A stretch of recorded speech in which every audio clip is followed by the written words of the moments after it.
I'm Tony, and today we're going to learn about mitered corners. Mitered corners are a cool way to finish off any block or quilt top or anything sewn that you want a nice mitered corner for that edge.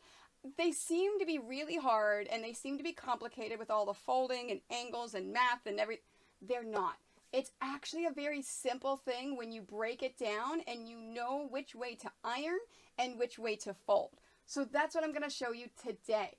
I'm going to break down the entire mitered corner method and show you how you can make nice, pretty, and easy mitered corners. For my mitered corner example, I'm going to take this block that's going to be 8-inch finished. In other words, it is 8.5 inches by 8.5 inches now, including the seam allowance. And I'm going to be adding on a border all the way around of 2 inches. So this is going to be a 2.5-inch cut fabric. If you want an idea of, if you're having problems deciding on how big your border fabric should be compared to your quilt, take a look at my tutorial that I have down below on basic borders for quilting. So let's take a look at this one. I have my block, and like I said, we have an 8-inch finished block. I'm going to have 2-inch finished strips, so this is a 2.5-inch piece. So how long do I cut my strips to make sure I have enough for a mitered corner? Well, what you want to do is cut enough that's going to be this side, so that's 8.5 inches, plus the measurement of each side of the border. So that would be 8.5 plus 2.5 plus 2.5. And for some reason, I can't do math in my head today. So 8.5 plus 5 is 13.5 inches. Now, that's not what I want to cut. I need extra room. I want to have at least 2 inches on each side because remember, we're going a diagonal miter. So we want to make sure we have enough fabric to work with. Now you are going to have waist with a mitered corner. If you're a non-waist person, this is not the type of border for you. So 2 inches on each side would be 4 inches. So 17.5 inches. Now I am doing 4 sides, so I'm going to cut 4 strips of 17.5 inches. And that's because I have a square block.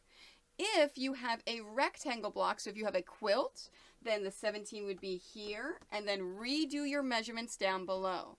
Now, if you can't remember that formula I just went through, it's going to be down below in the comments. So I'm going to cut my strips and come back and show you the next step. When you're attaching your border to your block or your quilt, it's important that everything is centered up. So how you do that is by finding the centers and lining those up. So take your block or your quilt, fold it over, and finger press. So that way you can see where the center of your block or your quilt is. And do the same thing for your border. So fold it over for your border fabric and find that center piece. Now, in my case, my block does have a right side and a wrong side. My border does not. As you can see, it is a solid colored fabric all the way through. So in this case, it doesn't make a difference. But if you have a right side, wrong side border, make sure you're putting it right side down. So right side against right side. So we're going to line this up along the edge to make sure that our center is lined with our center. And then put a pin in it. It does not make a difference if you use pin or clips, whichever one you prefer. So we've got that lined up. Now we need to figure out where we're going to start and stop sewing. This is the trick behind the mitered corners, is you want to start sewing a 1/4 inch from the end. So I'm measuring the end of my block or my quilt, and I'm marking a 1/4 inch. Now that is going to be your start place. So I'm going to start sewing right here where my chalk marker is, and then I'm going to finish a 1/4 inch from the end. So let me line this up. And I will, whenever I sew this, I will be using a white thread so you can see my line. There we are. So there's my start and there is my stop.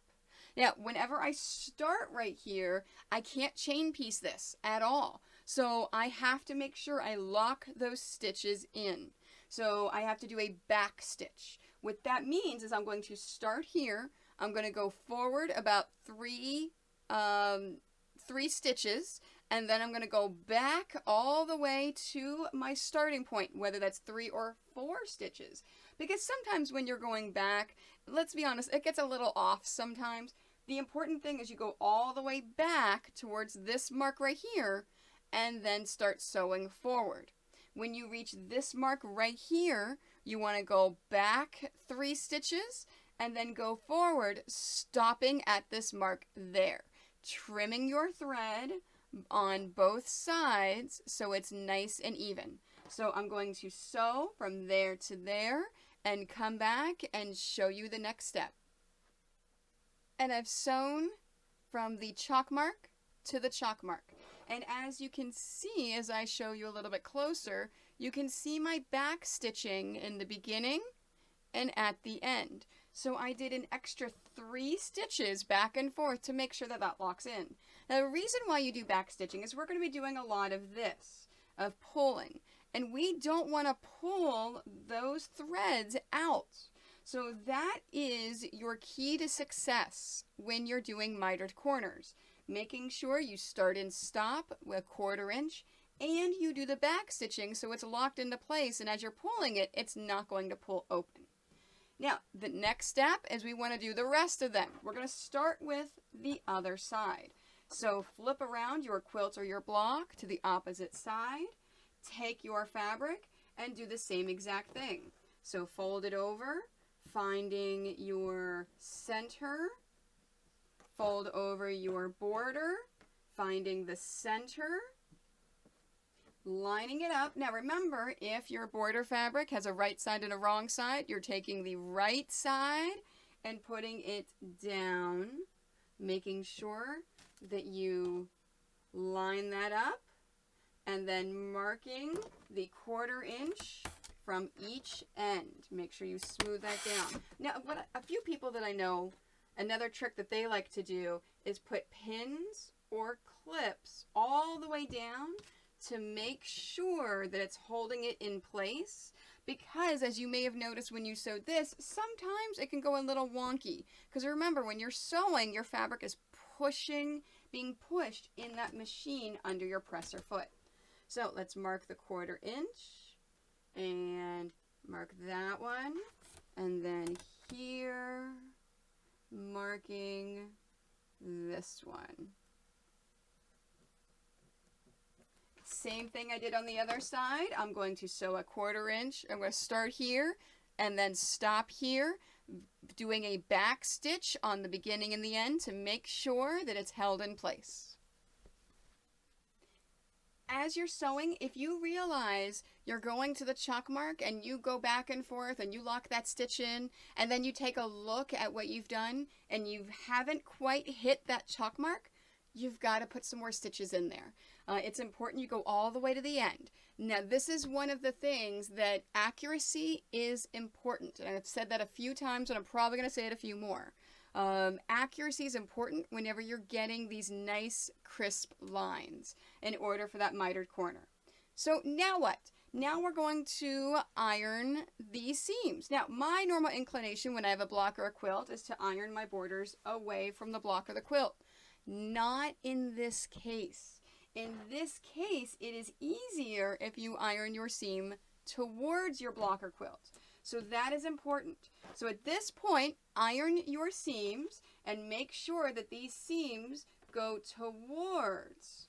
So I'm going to iron them this way, towards my quilt or my block, and then I'll come back and show you the right and the left. Okay, our seams are pressed towards the quilt top. Now, you can always check to make sure you've done it the right way if your entire border is laying nice and flat and it looks like your block or your quilt is folded under. That is how you know if you've pressed them the right way. So now let's take a look at the other sides. So I'm going to turn this, and we're going to take our entire quilt, and we're going to fold it over so that we can see where that center is. Because remember, we're still lining up the center with the center of our strips.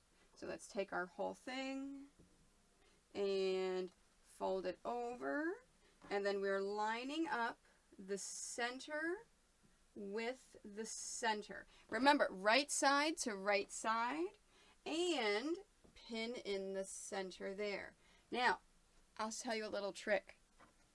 This is our 1/4 inch away. So you see right where this ends, right here, that is our 1/4 inch. But we don't want to catch this fabric in it. So what we have to do is open this up one more time. So even though we've ironed them, we want to open this up so you can see our corner. And let me go and show you right there. So you see this folded line? That is our 1/4 inch. So right there in that little bit of thread is where we want to start sewing. So we don't have to measure, it's already been measured for us. So open up the fabric and then lay this down, and you've got that right there. Now what I like to do is take it and put a pin right where I'm going to start sewing. So I'm putting a pin right in this corner right there. And you can even open it up and take a look at it and go, oh, okay. So in fact, let's do that. And then on the corner. So right where this pin goes in right there, I'm going to be putting my needle on my machine down on that hole right there. So make sure as you're coming down and you start, so take your needle, come down the machine, start to hit that hole, and then pull your pin out. So let's finish lining this up, and I'll show that on the machine for you. So let's do this, and one more here. And then I'm going to take this, again, open up this side here. So even though we just ironed it, we're going to open it up again so that we have that 1/4 inch. And lay this here. Let's find where they meet. And I'm putting a pin right there. So I know that's where I'm ending. Same exact thing. I'm going to end right there, and I will show you on the machine that that's where I'm going to end it.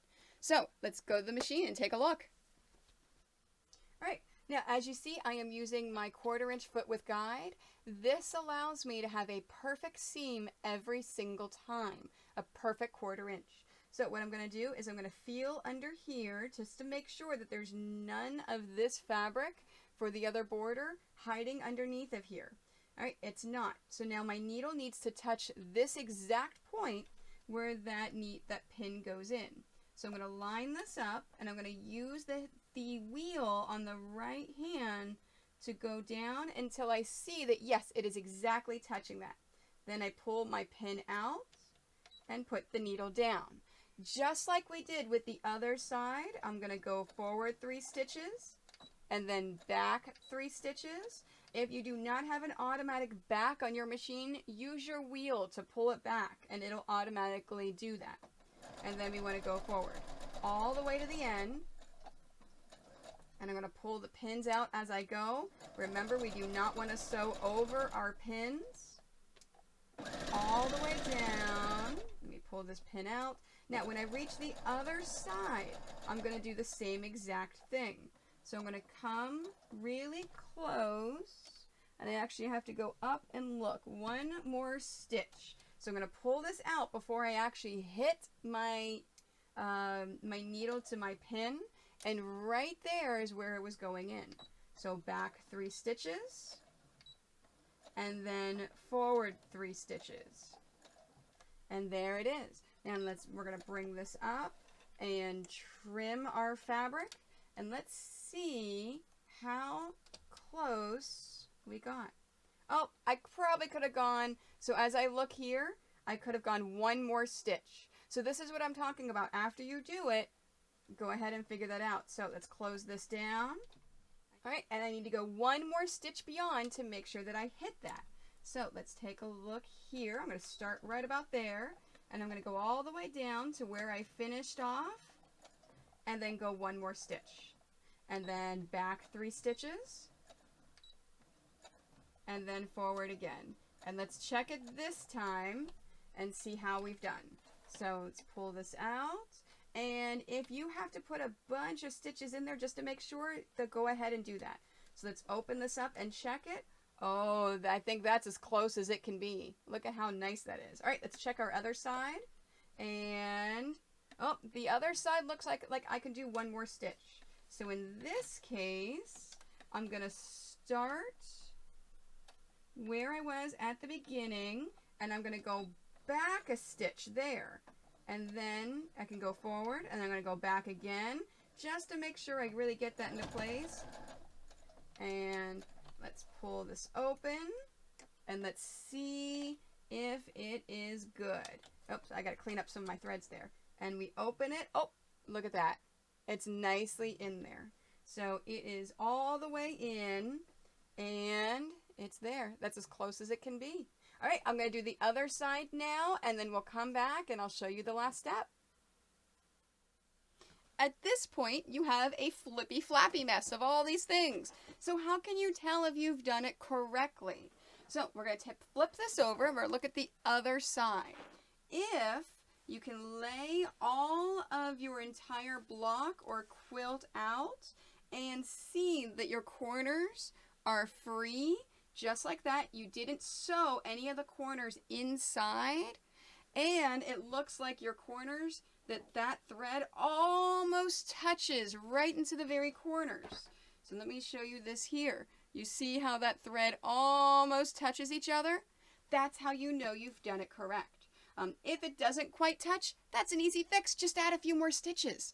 If you have your fabric folded over into here and you've sewn it in, you do have to undo that. Take out your nice handy dandy seam ripper. I do have a video showing you how to use a seam ripper, and it will undo that to get those stitches out, and then just redo that area right there, not trapping in that corner. They're easy fixes. Unfortunately, the first couple of times you may run into those. I just wanted to show you those issues. So now let's finish ironing everything. I'm going to go back and I'm going to iron my last 2 towards the block or the quilt. So it's going to be folded under. So it's going to look like this is folded through here. So my seam is going that way and this seam is going that way. And then I'll come back and we'll do the actual corners. And here's our finished block or quilt. No, I'm kidding. We still have to do all these little quarter things, right? So how do you know if you've done it correctly so far? If you flip it over and your back looks like this. If you can see your thread in a nice picture frame and the corners are kind of, well, they're not really attached together, but they're near each other just like this, then you know you've done this correctly. So how do we finish off these actual corners? Well, if you've done everything correct up to this point, it's really easy, surprisingly. What we're going to do, as you can see here, this 45-degree angle right here, this is what we need to, whoops, let me move this up so you can see this. This is what we need to sew, right? This is what gives us the mitered corner. Well, how you get that is you take your entire quilt or block and fold it diagonally. What you're looking for is a straight edge for your borders. So lining up your borders, making sure your borders are exactly straight on, so they're perfectly straight, then finger press the quilt or block. Now, this is why it is extremely important that you iron your seams toward your quilt or block. If you don't, these are going to be pressing down and you're going to be fighting all of those seams. So that is one of the keys for success to make sure that this is correct. So if they don't, please go back, re-iron all those. Re-iron all those seams. Trust me, it'll save you time and energy. Now, what we want to do is we're going to take our straight edge and let's line this up along the edge of our quilt or our block, all the way down, just like that. Now, if you've done this correctly, you'll notice a wonderful 45-inch line across your straight edge. So now we're going to take this and we're going to draw a line all the way down. This is our sew line. Now, you notice that sew line, you should be hitting your thread where you finished off. So then put some pins in here. Pins are a little bit easier than clips in this case, but make sure you pull your pins out as you're sewing. And there it is. So as I'm sewing, I'm not going to be sewing from the very edge right here. I'm going to start sewing at that thread line. In fact, I'm going to put my needle just to the left of this thread line and sew down. So I'll sew this, come back, and I'll show you exactly what I mean, and we'll open up and take a look at it. Now, as you can see, I started my stitch right at that mark right there where that thread came in, and I followed my chalk mark all the way down. And if you flip it over to the other side, you notice how it looks the same. So how can I tell if I've done this right? Well, you look at it. So let's open it up. Oh, look at that. So if I open this up, that is a nice mitered corner. Now, normally you're not going to see that thread because you're going to match your thread to your border and not do opposite so that everyone can see it. And there we have it. So I'm going to sew the other 3 sides, and then I'll come back and show you how to finish those off. There we are. All 4 sides are done. Now, I forgot to mention, as you're sewing, you do want to back stitch. I'm sure you saw the extra thread there. So when you start here, you want to go forward 3, back 3, and then forward to the end. Once you open it up and you check all of your corners to make sure that, yep, nope, everything is good. There's not a big hole right there. It's all the way up to right at that quilt. Now you can do the next step, which is trimming and ironing. So you want to trim these little flippy flappies. So take your rotary cutter and your straight edge. You want to line your 1/4 inch up past your sewing. So you're going to trim it to a 1/4 inch. Now you notice when you open it, you're going to have a little end on there. So trim it a 1/4 inch, and then you're going to iron your seam open. Ironing your seam open means the seam is not going to one side or the other. It is going to go straight down the middle and iron open, just like this. Because this is on a 45-degree angle right here, it's going to be a lot stronger if your seam is like this instead of to one side or the other. So we're going to trim all of the edges a 1/4 inch and then iron them open, and I'll come back and show you the final product. And here's how your backing is going to look. Now you notice you still have these little points on the end, but everything is ironed open at the corners, and you can still see your thread little frame. Now your quilt fabric or your block fabric, you'll see it poking through here on the corners. That is natural. That is perfectly fine.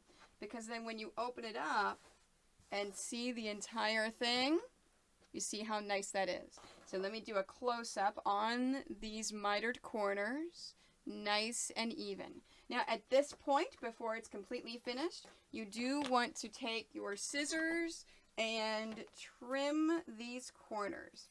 If this is a block at this point, instead of trimming these corners, you would go ahead and square your block up to prepare for your quilt. If this is your quilt, then you prepare for the next border or for binding.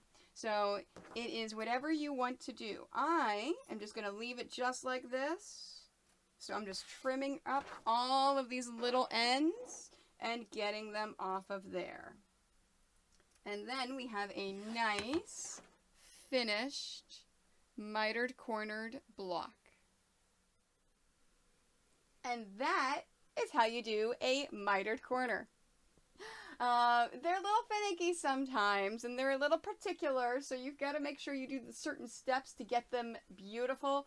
But it's easy as long as you follow those steps. And if you have any questions or issues either about mitered corner, or if you have a video that you want me to make, this was a suggestion that people kept asking for, so I did it. Let me know. Let me know in the comments. Send me a message. You can always reach me anywhere in any of my social medias. Thank you so much for watching, and hopefully you learned how to miter a corner.